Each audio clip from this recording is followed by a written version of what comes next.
بسم الله الرحمن الرحيم ياسين والقرآن الحكيم إنك لمن المرسلين على صراط مستقيم تنزيل العزيز الرحيم لتنذر قوما ما أنذر آباؤهم فهم غافلون لقد حق القول على أكثرهم فهم لا يؤمنون إنا جعلنا في أعناقهم أغلالا فهي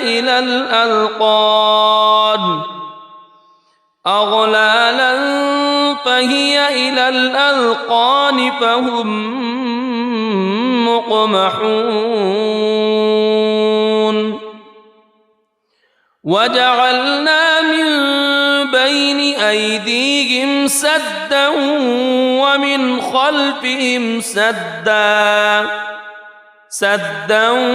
ومن خلفهم سدا فأغشيناهم فهم لا يبصرون وسواء عليهم أأنذرتهم أم لم تنذرهم لا يؤمنون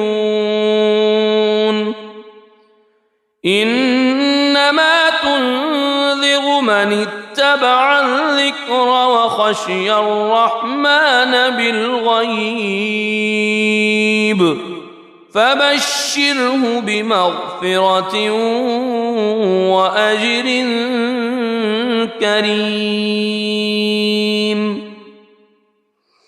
إنا نحن نحيي الموتى ونكتب ما قدموا وآثارهم وكل شيء أحصيناه في إمام مبين واضرب لهم مثلا أصحاب القرية إذ جاءها المرسلون إذ أرسلنا إليهم اثنين فكذبوهما فعززنا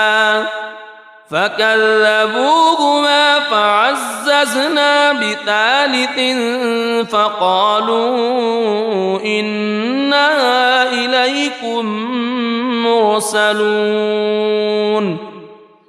قالوا ما أنتم إلا بشر مثلنا وما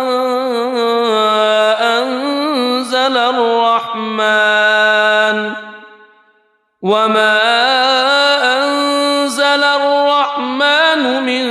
شيء إن أنتم إلا تكذبون قالوا ربنا يعلم إنا إليكم لمرسلون وما علينا إلا البلاغ المبين قالوا إنا تطيرنا بكم لئن لم تنتهوا لنرجمنكم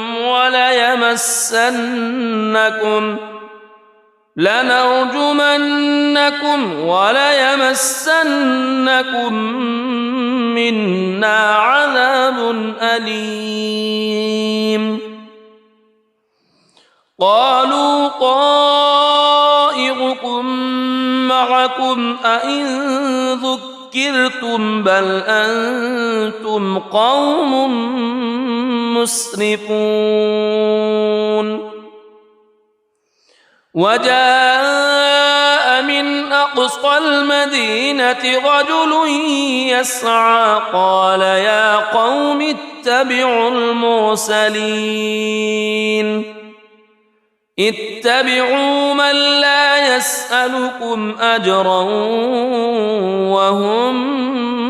مهتدون وما لي لا أعبد الذي فطرني وإليه ترجعون أأتخذ من دونه آلهة إن يردني الرحمن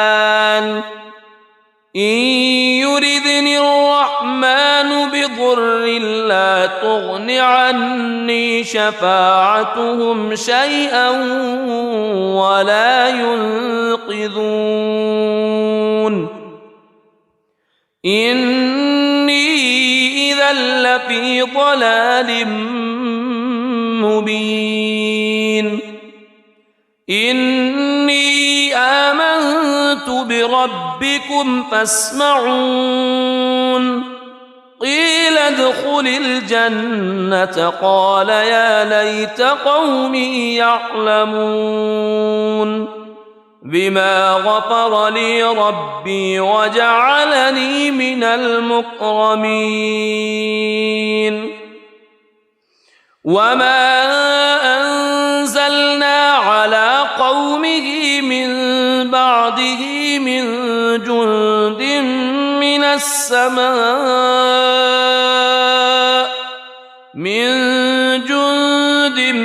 من السماء وما كنا منزلين إن كانت إلا صيحة واحدة فإذا هم خامدون يا حسرة على العباد ما يأتيهم من رسول إلا كانوا به يستهزئون ألم يروا كم أهلكنا قبلهم من القرون أنهم إليهم لا يرجعون وإن كل لما جميع لدينا محضرون وآية لهم الأرض الميتة أحييناها وأخرجنا منها حبا فمنه يأكلون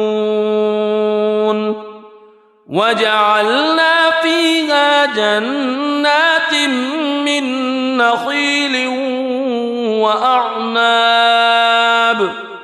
من نخيل وأعناب وفجرنا فيها من العيون ليأكلوا من ثمره وما عملته أيديهم أفلا يشكرون سبحان الذي خلق الأزواج كلها مما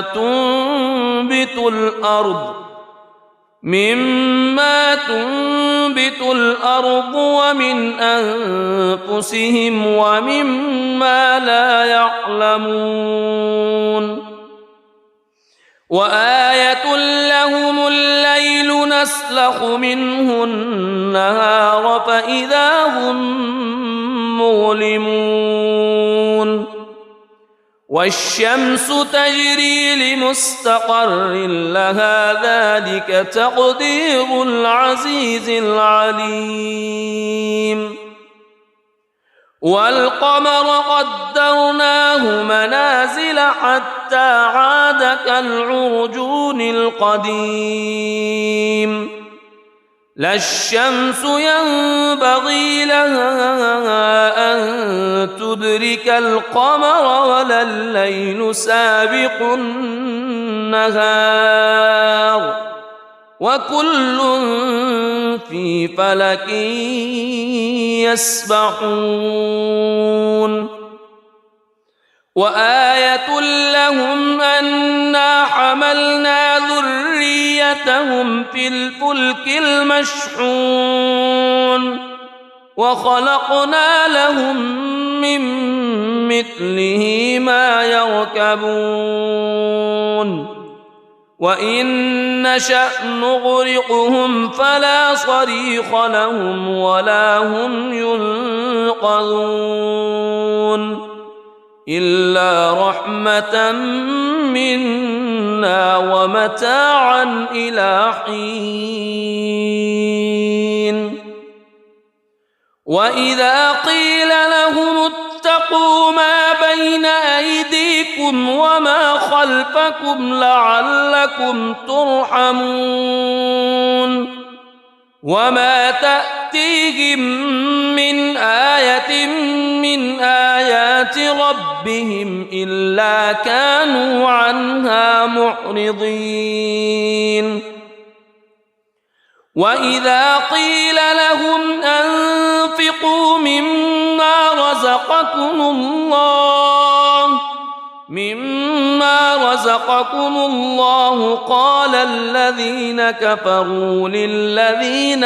آمنوا أنطعم من لو يشاء الله أطعمه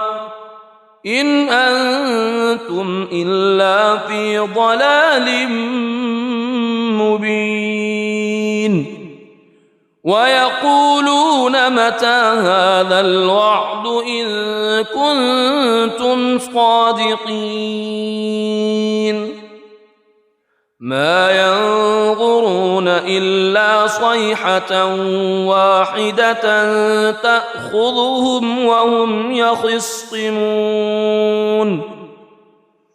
فلا يستطيعون توصية ولا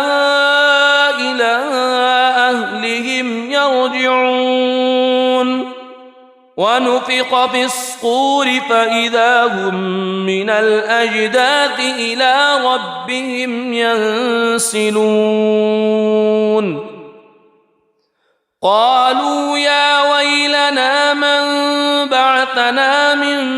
مرقدنا هذا ما وعد الرحمن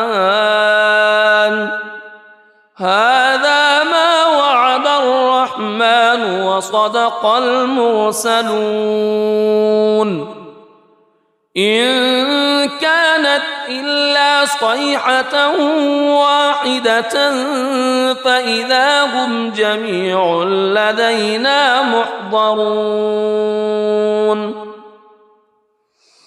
فاليوم لا تظلم نفس شيئا ولا تجزون إلا ما كنتم تعملون إن أصحاب الجنة اليوم في شغل فاكهون هم وأزواجهم في ظلال على الأرائك متكئون لهم فيها فاكهة ولهم ما يدعون سلام قولا من رب رحيم وامتازوا اليوم أيها المجرمون ألم أعهد إليكم يا بني ألا تعبدوا الشيطان ألم أعهد إليكم يا بني آدم ألا تعبدوا الشيطان إنه لكم عدو مبين وأن اعبدوني هذا صراط مستقيم ولقد أضل منكم جبلا كثيرا أفلم تكونوا تعقلون هذه جهنم التي كنتم توعدون اصلوها اليوم بما كنتم تكفرون اليوم نختم على أفواههم وتكلمنا أيديهم وتشهد أرجلهم بما كانوا يكسبون ولو نشاء لطمسنا على أعينهم فاستبقوا الصراط فأنى يبصرون ولو نشاء لمسخناهم على مكانتهم فما استطاعوا مضيا ولا يرجعون ومن نعمره ننكسه في الخلق أفلا يعقلون وما علمناه الشعر وما ينبغي له إن هو إلا ذكر وقرآن مبين لينذر من كان حيا ويحق القول على الكافرين أولم يروا أنا خلقنا لهم مما عملت أيدينا أنعاما فهم لها مالكون وذللناها لهم فمنها ركوبهم ومنها يأكلون ولهم فيها منافع ومشارب أفلا يشكرون واتخذوا من دون الله آلهة لعلهم ينصرون لا يستطيعون نصرهم وهم لهم جند محضرون فلا يحزنك قولهم إنا نعلم ما يسرون وما يعلنون أولم ير الإنسان أنا خلقناه من نطفة فإذا هو خصيم مبين وضرب لنا مثلا ونسي خلقه قال من يحيي العظام وهي رميم قل يحييها الذي أنشأها أول مرة وهو بكل خلق عليم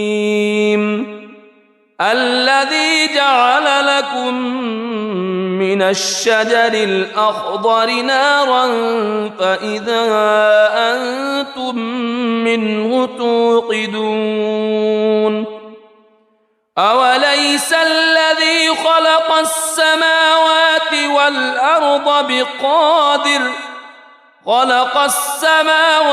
والأرض بقادر على أن يخلق مثلهم بلى وهو الخلاق العليم إنما أمره إذا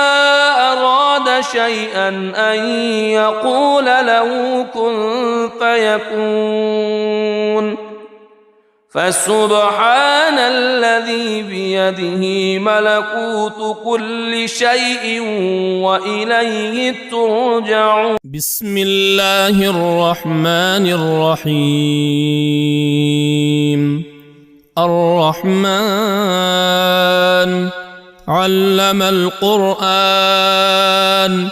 خلق الإنسان علمه البيان الشمس والقمر بحسبان والنجم والشجر يسجدان والسماء رفعها ووضع الميزان ألا تطغوا في الميزان وأقيموا الوزن بالقسط ولا تخسروا الميزان والأرض وضعها للأنام فيها فاكهة والنخل ذات الأكمام والحب ذو العصف والريحان فبأي آلاء ربكما تكذبان خلق الإنسان من صلصال كالفخار وخلق الجان من مارج من نار فبأي آلاء ربكما تكذبان رب المشرقين ورب المغربين فبأي آلاء ربكما تكذبان مرج البحرين يلتقيان بينهما برزخ لا يبغيان فبأي آلاء ربكما تكذبان يخرج منهما اللؤلؤ والمرجان فبأي آلاء ربكما تكذبان وله الجوار المنشآت في البحر كالأعلام فبأي آلاء ربكما تكذبان كل من عليها فان ويبقى وجه ربك ذو الجلال والإكرام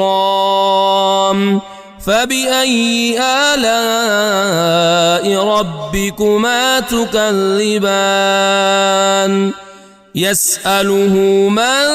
في السماوات والأرض كل يوم هو في شأن فبأي آلاء ربكما تكذبان سنفرغ لكم أيها الثقلان فبأي آلاء ربكما تكذبان يا معشر الجن والإنس إن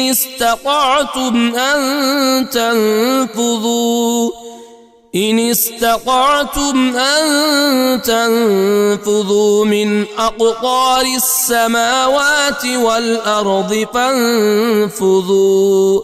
لا تنفذون إلا بسلطان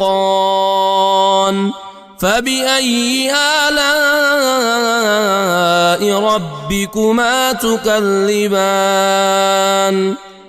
يرسل عليكما شواظ من نار ونحاس فلا تنتصران فبأي آلاء ربكما تكذبان فإذا انشقت السماء فكانت وردة كالدهان فبأي آلاء ربكما تكذبان فيومئذ لا يسأل عن ذنبه إنس ولا جان فبأي آلاء ربكما تكذبان يعرف المجرمون بسيماهم فيؤخذ بالنواصي والأقدام فبأي آلاء ربكما تكذبان هذه جهنم التي يكذب بها المجرمون يطوفون بينها وبين حميم آن فبأي آلاء ربكما تكذبان ولمن خاف مقام ربه جنتان فبأي آلاء ربكما تكذبان ذواتا أفنان فبأي آلاء ربكما تكذبان فيهما عينان تجريان فبأي آلاء ربكما تكذبان فيهما من كل فاكهة زوجان فبأي آلاء ربكما تكذبان متكئين على فرش بطائنها من استبرق وجنى الجنتين دان فبأي آلاء ربكما تكذبان فيهن قاصرات الطرف لم يطمثهن إنس قبلهم ولا جان فبأي آلاء ربكما تكذبان كأنهن الياقوت والمرجان فبأي آلاء ربكما تكذبان هل جزاء الإحسان إلا الإحسان فبأي آلاء ربكما تكذبان ومن دونهما جنتان فبأي آلاء ربكما تكذبان مدهامتان فبأي آلاء ربكما تكذبان فيهما عينان نضاختان فبأي آلاء ربكما تكذبان فيهما فاكهة ونخل ورمان فبأي آلاء ربكما تكذبان فيهن خيرات حسان فبأي آلاء ربكما تكذبان حور مقصورات في الخيام فبأي آلاء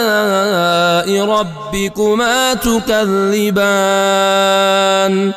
لم يطمثهن إنس قبلهم ولا جان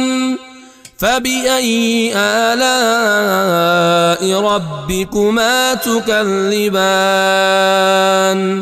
متكئين على رفرف خضر وعبقري حسان فبأي آلاء ربكما تكذبان تبارك اسم ربك ذي الجلال والإكرام بسم الله الرحمن الرحيم ياسين والقرآن الحكيم إنك لمن المرسلين على صراط مستقيم تنزيل العزيز الرحيم لتنذر قوما ما أنذر آباؤهم فهم غافلون لقد حق القول على أكثرهم فهم لا يؤمنون إنا جعلنا في أعناقهم أغلالا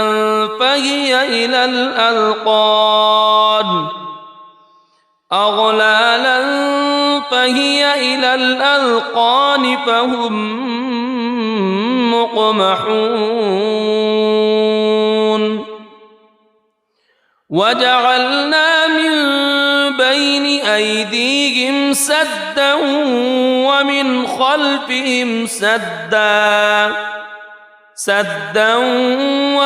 خلفهم سدا فأغشيناهم فهم لا يبصرون وسواء عليهم أأنذرتهم أم لم تنذرهم لا يؤمنون إنما تنذر من اتبع الذكر وخشي الرحمن بالغيب فبشره بمغفرة وأجر كريم إنا نحن نحيي الموتى ونكتب ما قدموا وآثارهم وكل شيء أحصيناه في إمام مبين واضرب لهم مثلا أصحاب القرية إذ جاءها المرسلون إذ أرسلنا إليهم اثنين فكذبوهما فعززنا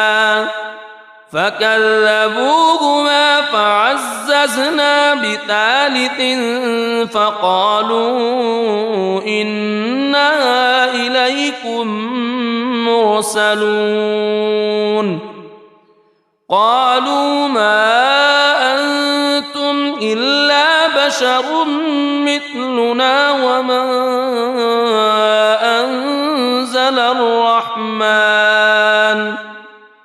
وما أنزل الرحمن من شيء إن أنتم إلا تكذبون قالوا ربنا يعلم إنا إليكم لمرسلون وما علينا إلا البلاغ المبين قالوا إنا تطيرنا بكم لئن لم تنتهوا لنرجمنكم وليمسنكم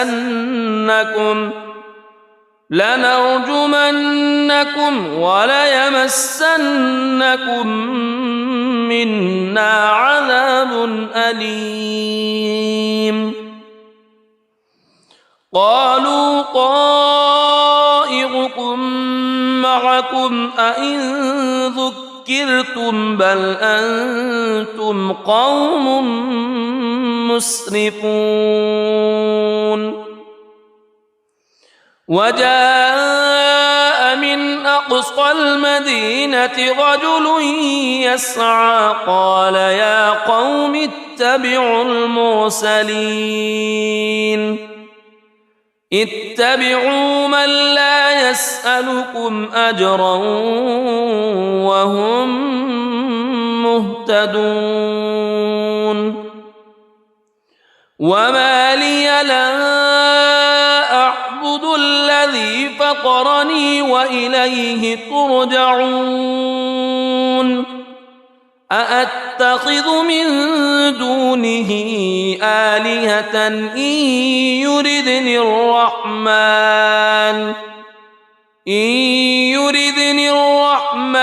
بضر لا تغن عني شفاعتهم شيئا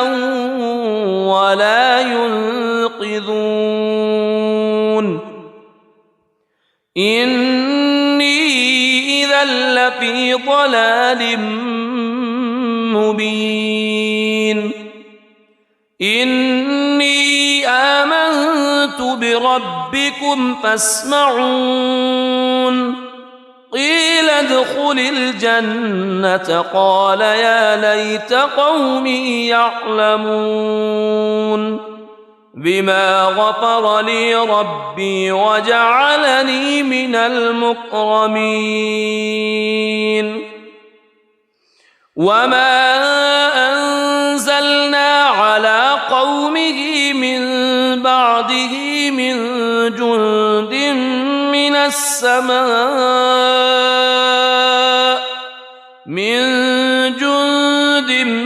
من السماء وما كنا منزلين إن كانت إلا صيحة واحدة فإذا هم خامدون يا حسرة على العباد ما يأتيهم من رسول إلا كانوا به يستهزئون ألم يروا كم أهلكنا قبلهم من القرون أنهم إليهم لا يرجعون وإن كل لما جميع لدينا محضرون وآية لهم الأرض الميتة أحييناها وأخرجنا منها حبا فمنه يأكلون وجعلنا فيها جنات من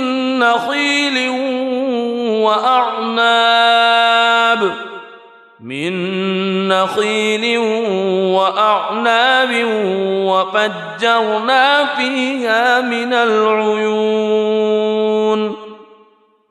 ليأكلوا من ثمره وما عملته أيديهم أفلا يشكرون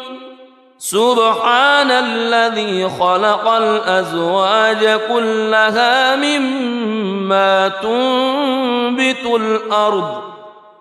مما تنبت الأرض ومن أنفسهم ومما لا يعلمون وآية لهم الليل نسلخ منه النهار فإذا هم مظلمون والشمس تجري لمستقر لها ذلك تقدير العزيز العليم والقمر قدرناه منازل حتى عاد كالعرجون القديم لا الشمس ينبغي لها أن تدرك القمر ولا الليل سابق النهار وكل في فلك يسبحون وآية لهم أنا حملنا ذريتهم في الفلك المشحون وخلقنا لهم من مثله ما يركبون وإن نشأ نغرقهم فلا صريخ لهم ولا هم ينقذون إلا رحمة منا ومتاعا إلى حين وإذا قيل لهم اتقوا ما بين أيديكم وما خلفكم لعلكم ترحمون وما تأتيهم من آية من آيات ربهم إلا كانوا عنها معرضين وإذا قيل لهم أنفقوا مما رزقكم الله قال الذين كفروا للذين آمنوا أنطعم من لو يشاء الله أطعمه إن أنتم إلا في ضلال مبين ويقولون متى هذا الوعد إن كنتم صادقين ما ينظرون إلا صيحة واحدة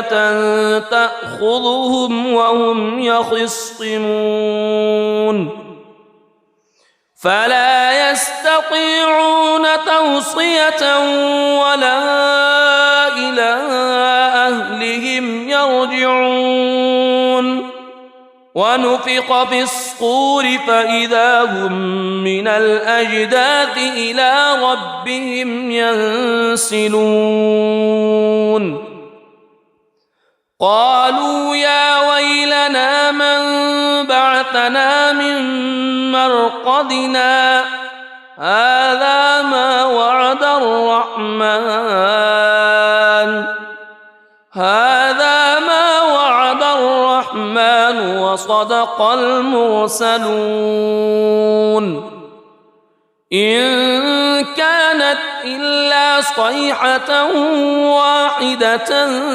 فإذا هم جميع لدينا محضرون فاليوم لا تظلم نفس شيئا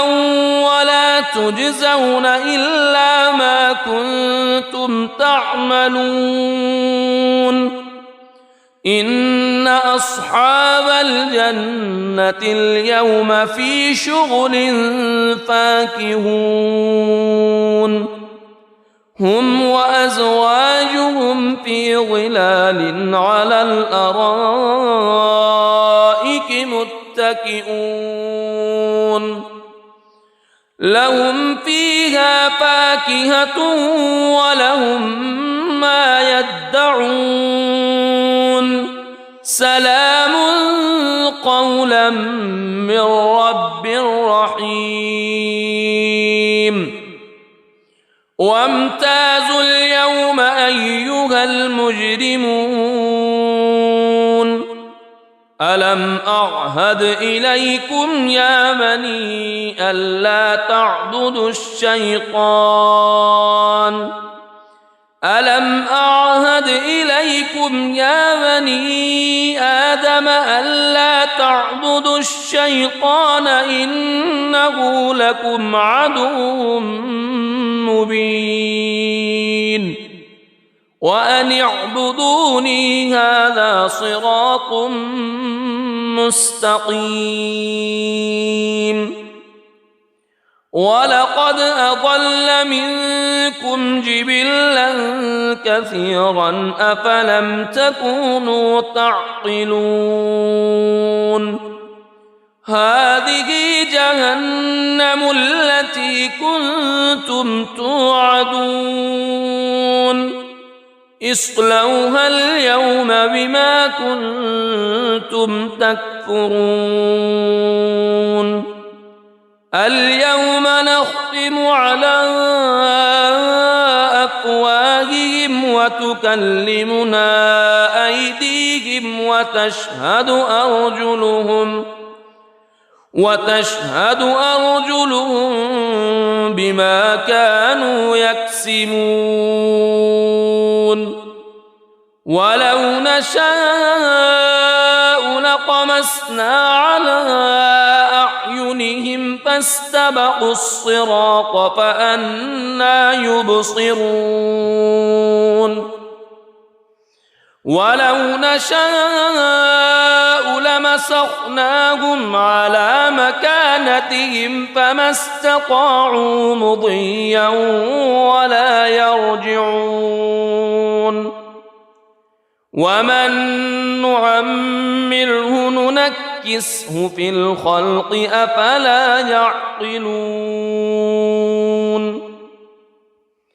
وما علمناه الشعر وما ينبغي له إن هو إلا ذكر وقرآن مبين لينذر من كان حيا ويحق القول على الكافرين أولم يروا أنا خلقنا لهم مما عملت أيدينا أنعاما فهم لها مالكون وذللناها لهم فمنها ركوبهم ومنها يأكلون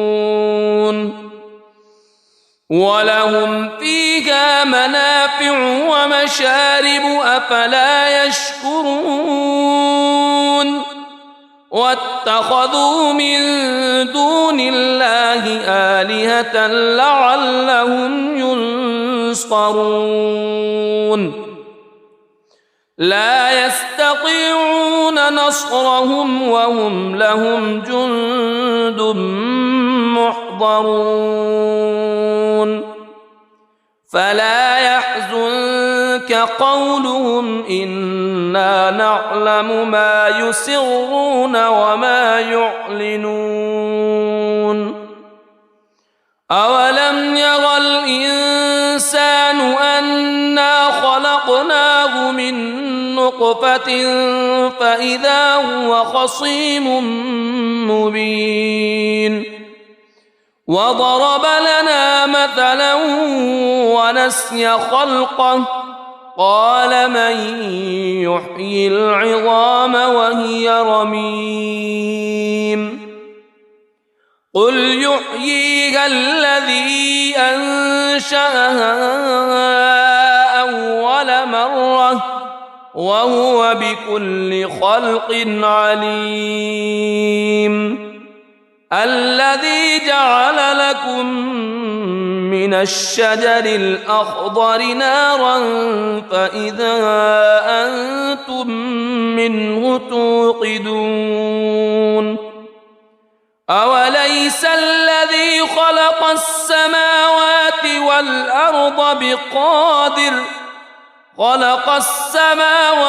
والأرض بقادر على أن يخلق مثلهم بلى وهو الخلاق العليم إنما أمره إذا أراد شيئا أن يقول له كن فيكون فسبحان الذي الذي بيده ملكوت كل شيء وإليه ترجعون. بسم الله الرحمن الرحيم. الرحمن علم القرآن خلق الإنسان علمه البيان. الشمس والقمر بحسبان والنجم والشجر يسجدان. والسماء رفعها ووضع الميزان ألا تطغوا في الميزان وأقيموا الوزن بالقسط ولا تخسروا الميزان. والأرض وضعها للأنام فيها فاكهة والنخل ذات الأكمام والحب ذو العصف والريحان. فبأي آلاء ربكما تكذبان؟ خلق الإنسان من صلصال كالفخار وخلق الجان من مارج من نار. فبأي آلاء ربكما تكذبان؟ رب المشرقين ورب المغربين. فبأي آلاء ربكما تكذبان؟ مرج البحرين يلتقيان بينهما برزخ لا يبغيان. فبأي آلاء ربكما تكذبان؟ يخرج منهما اللؤلؤ والمرجان. فبأي آلاء ربكما تكذبان؟ وله الجوار المنشآت في البحر كالأعلام. فبأي آلاء ربكما تكذبان؟ كل من عليها فان ويبقى وجه ربك ذو الجلال والإكرام. فبأي آلاء ربكما تكذبان؟ يسأله من في السماوات والأرض كل يوم هو في شأن. فبأي آلاء ربكما تكذبان؟ سنفرغ لكم أيها الثقلان. فبأي آلاء ربكما تكذبان؟ يا معشر الجن والإنس إن استطعتم أن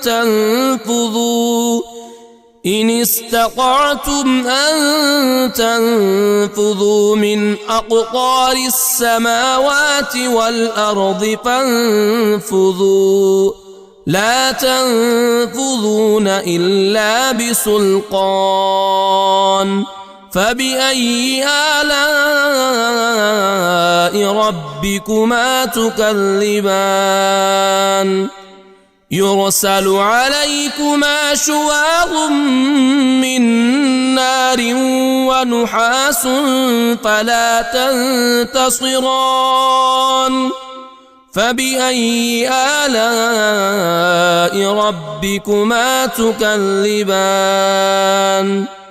فإذا انشقت السماء فكانت وردة كالدهان فبأي آلاء ربكما تكذبان فيومئذ لا يسأل عن ذنبه إنس ولا جان فبأي آلاء ربكما تكذبان يعرف المجرمون بسيماهم فيؤخذ بالنواصي والأقدام فبأي آلاء ربكما تكذبان هذه جهنم التي يكذب بها المجرمون يطوفون بينها وبين حميم آن فبأي آلاء ربكما تكذبان ولمن خاف مقام ربه جنتان فبأي آلاء ربكما تكذبان ذواتا أفنان فبأي آلاء ربكما تكذبان فيهما عينان تجريان فبأي آلاء ربكما تكذبان فيهما من كل فاكهة زوجان فبأي آلاء ربكما تكذبان متكئين على فرش بطائنها من استبرق وجنى الجنتين دان فبأي آلاء ربكما تكذبان فيهن قاصرات الطرف لم يطمثهن إنس قبلهم ولا جان فبأي آلاء ربكما تكذبان كأنهن الياقوت والمرجان فبأي آلاء ربكما تكذبان هل جزاء الإحسان إلا الإحسان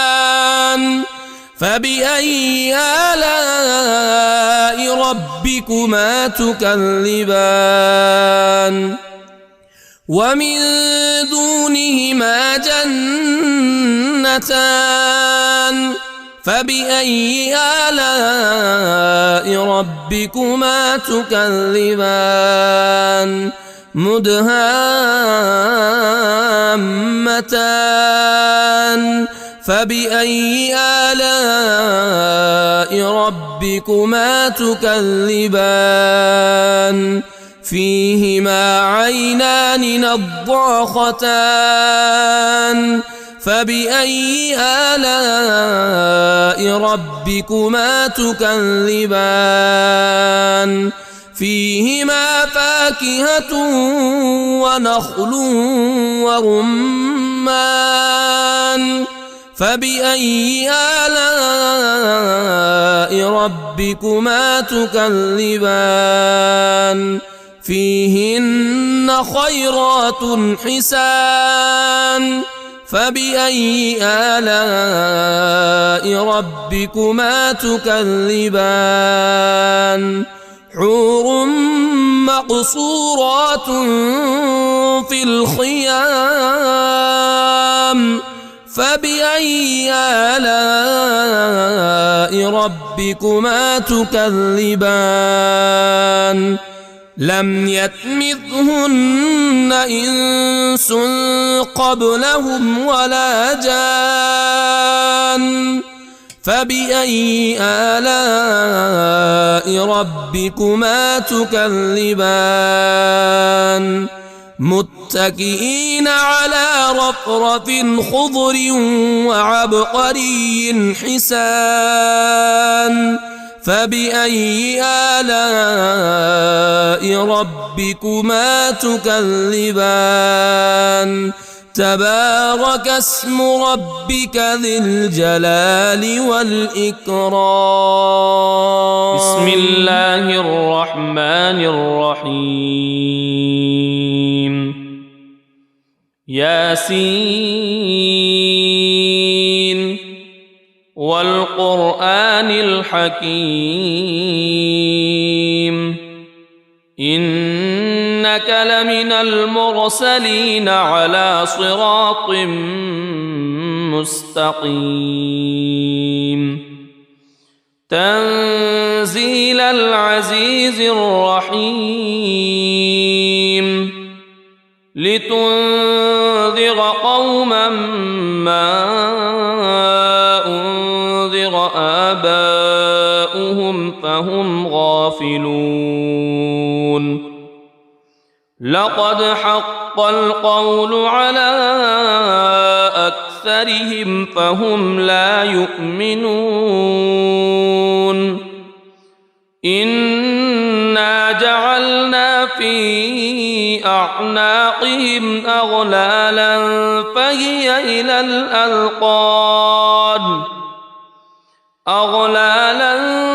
فهي إلى الأذقان فهم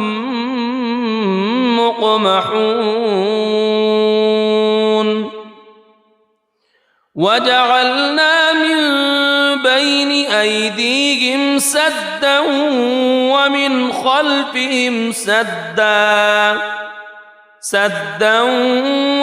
خلفهم سدا فأغشيناهم فهم لا يبصرون وسواء عليهم أأنذرتهم أم لم تنذرهم لا يؤمنون إنما تنذر من اتبع الذكر وخشي الرحمن بالغيب فبشره بمغفرة وأجر كريم إنا نحن نحيي الموتى ونكتب ما قدموا وآثارهم وكل شيء أحصيناه في إمام مبين واضرب لهم مثلا أصحاب القرية إذ جاءها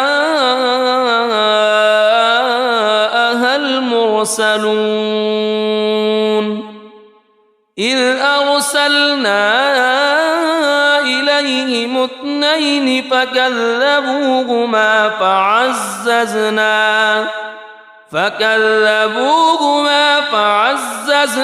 بثالث فقالوا إنا إليكم مرسلون قالوا ما أنتم إلا بشر مثلنا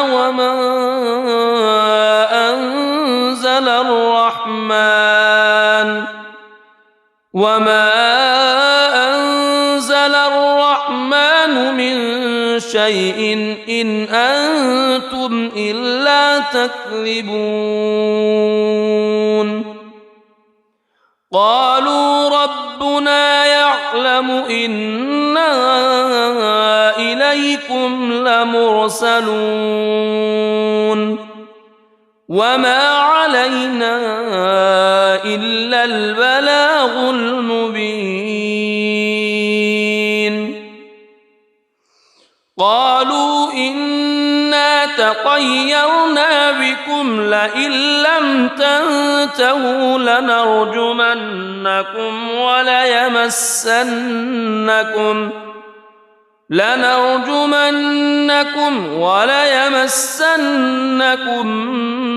منا عذاب أليم قالوا طائركم معكم أئن ذكرتم بل أنتم قوم مسرفون وجاء من أقصى المدينة رجل يسعى قال يا قوم اتبعوا اتبعوا من لا يسألكم أجرا وهم مهتدون وما لي لا أعبد الذي فطرني وإليه ترجعون أأتخذ من دونه آلهة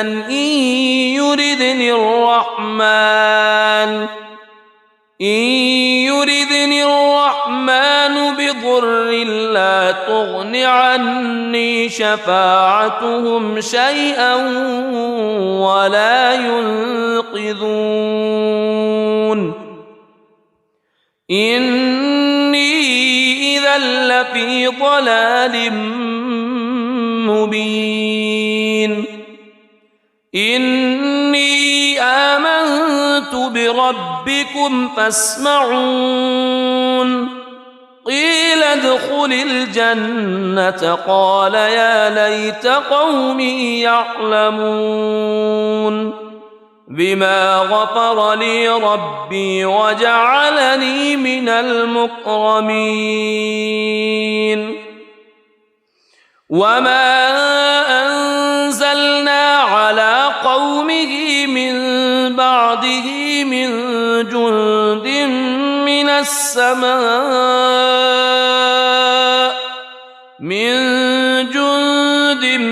من السماء وما كنا منزلين إن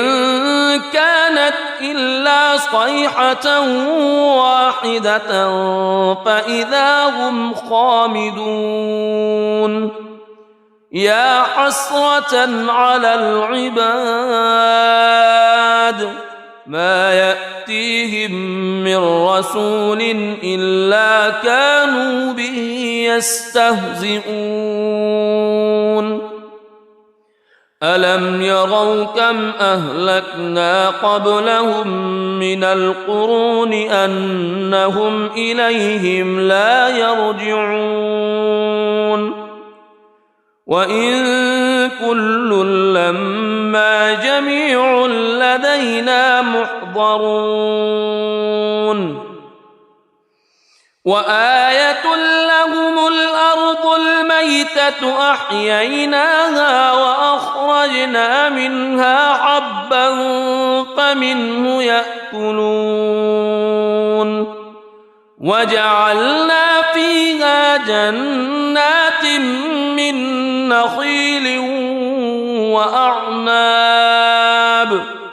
من نخيل وأعناب وفجرنا فيها من العيون ليأكلوا من ثمره وما عملته أيديهم أفلا يشكرون سبحان الذي خلق الأزواج كلها مما تنبت الأرض ومن أنفسهم ومما لا يعلمون وآية لهم الليل نسلك يسلخ منه النهار فإذا هم مظلمون والشمس تجري لمستقر لها ذلك تقدير العزيز العليم والقمر قدرناه منازل حتى عاد كالعرجون القديم لا الشمس ينبغي لها أن تدرك القمر ولا الليل سابق النهار وكل في فلك يسبحون وآية لهم أنا حملنا ذريتهم في الفلك المشحون وخلقنا لهم من مثله ما يركبون وإن نشأ نغرقهم فلا صريخ لهم ولا هم ينقذون إلا رحمة منا ومتاعا إلى حين وإذا قيل لهم اتقوا ما بين أيديكم وما خلفكم لعلكم ترحمون وما تأتيهم من آية من آيات ربهم إلا كانوا عنها معرضين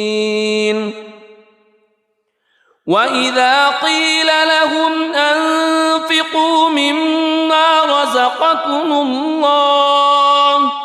مما رزقكم الله قال الذين كفروا للذين آمنوا أنطعم من لو يشاء الله أطعمه إن أنتم إلا في ضلال مبين ويقولون متى هذا الوعد إن كنتم صادقين ما ينظرون إلا صيحة واحدة تأخذهم وهم يخصمون فلا يستطيعون توصية ولا إلى أهلهم يرجعون ونفخ في الصور فإذا هم من الأجداث إلى ربهم ينسلون قالوا يا ويلنا من بعثنا من مرقدنا هذا ما وعد الرحمن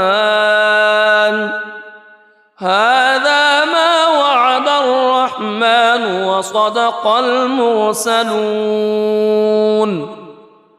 إن كانت إلا صيحة واحدة فإذا هم جميع لدينا محضرون فاليوم لا تظلم نفس شيئا ولا تجزون إلا ما كنتم تعملون إن أصحاب الجنة اليوم في شغل فاكهون هم وأزواجهم في ظلال على الأرائك متكئون لهم فيها فاكهة ولهم ما يدعون سلام قولا من رب رحيم وامتازوا اليوم أيها المجرمون ألم أعهد إليكم يا بني ألا تعبدوا الشيطان ألم أعهد إليكم يا بني آدم ألا تعبدوا الشيطان إنه لكم عدو مبين وأن اعبدوني هذا صراط مستقيم ولقد أضل منكم جبلا كثيرا أفلم تكونوا تعقلون هذه جهنم التي كنتم توعدون اصلوها اليوم بما كنتم تكفرون اليوم نختم على أفواههم وتكلمنا أيديهم وتشهد أرجلهم بما كانوا يكسبون ولو نشاء لطمسنا على أعينهم فاستبقوا الصراط فأنى يبصرون ولو نشاء لمسخناهم على مكانتهم فما استطاعوا مضيا ولا يرجعون ومن نعمره ننكسه في الخلق أفلا يعقلون وما علمناه الشعر وما ينبغي له إن هو إلا ذكر وقرآن مبين لينذر من كان حيا ويحق القول على الكافرين أولم يروا أنا خلقنا لهم مما عملت أيدينا أنعاما فهم لها مالكون وذللناها لهم فمنها ركوبهم ومنها يأكلون ولهم فيها منافع ومشارب أفلا يشكرون واتخذوا من دون الله آلهة لعلهم ينصرون لا يستطيعون نصرهم وهم لهم جند محضرون فلا يحزنك قولهم إنا نعلم ما يسرون وما يعلنون أولم ير الإنسان أنا خلقناه من نطفة فإذا هو خصيم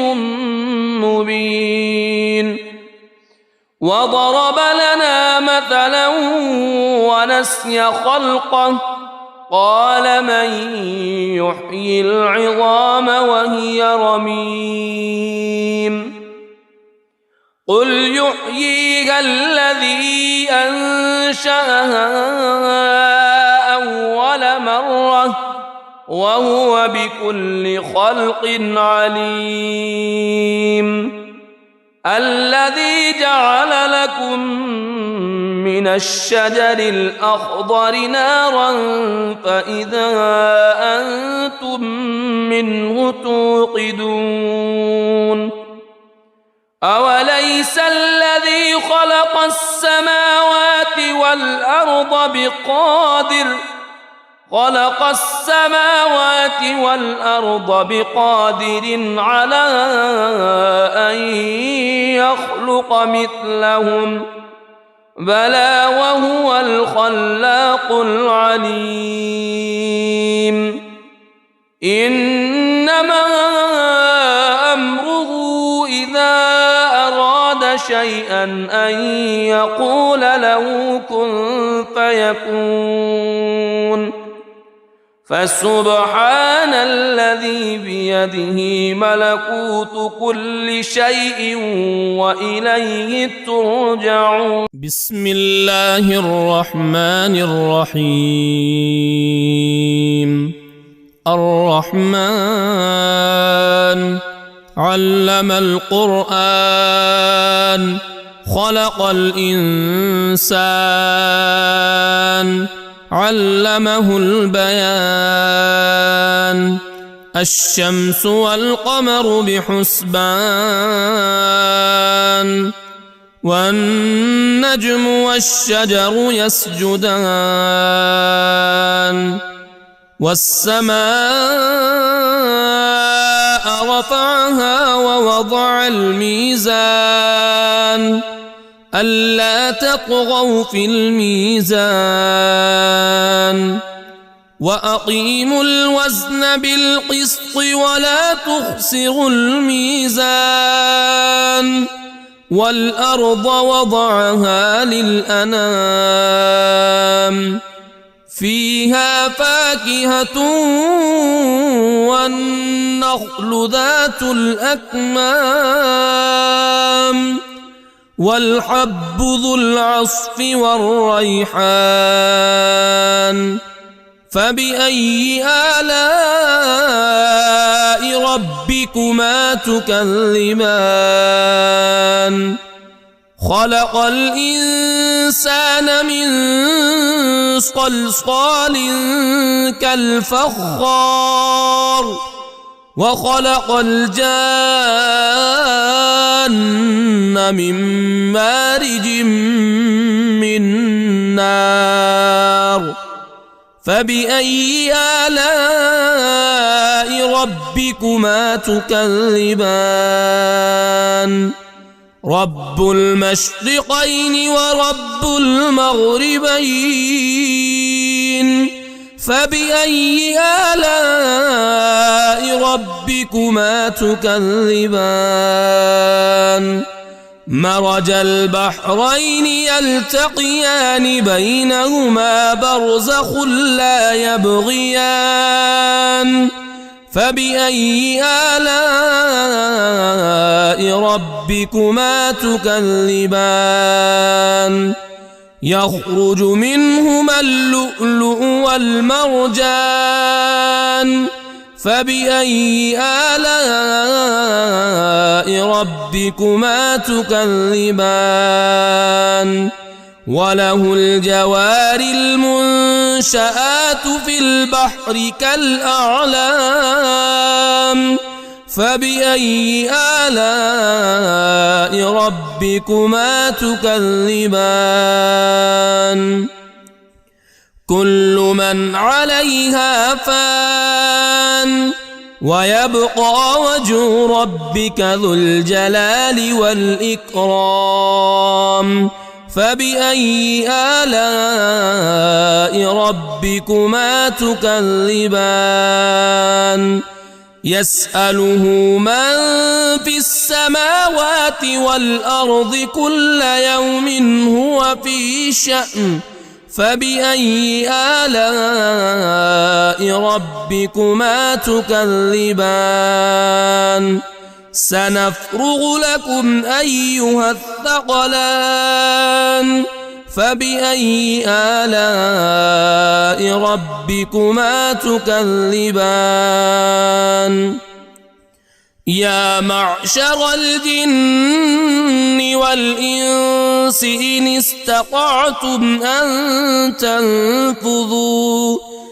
إن استطعتم أن تنفذوا من أقطار السماوات والأرض فانفذوا لا تنفذون إلا بسلطان فبأي آلاء ربكما تكذبان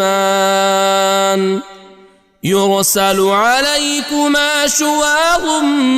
من نار ونحاس فلا تنتصران فبأي آلاء ربكما تكذبان فإذا انشقت السماء فكانت وردة كالدهان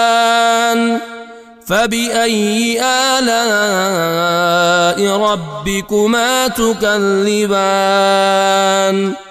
فيومئذ لا يسأل عن ذنبه إنس ولا جان فبأي آلاء ربكما تكذبان يعرف المجرمون بسيماهم فيؤخذ بالنواصي والأقدام فبأي آلاء ربكما تكذبان هذه جهنم التي يكذب بها المجرمون يطوفون بينها وبين حميم آن فبأي آلاء ربكما تكذبان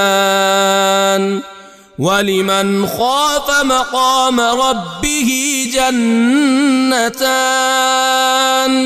فبأي آلاء ربكما تكذبان ذواتا أفنان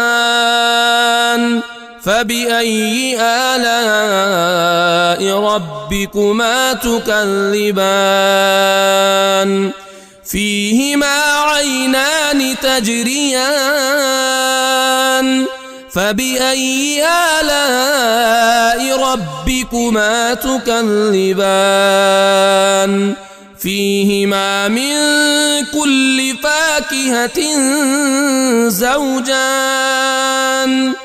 فبأي آلاء ربكما تكذبان متكئين على فرش بطائنها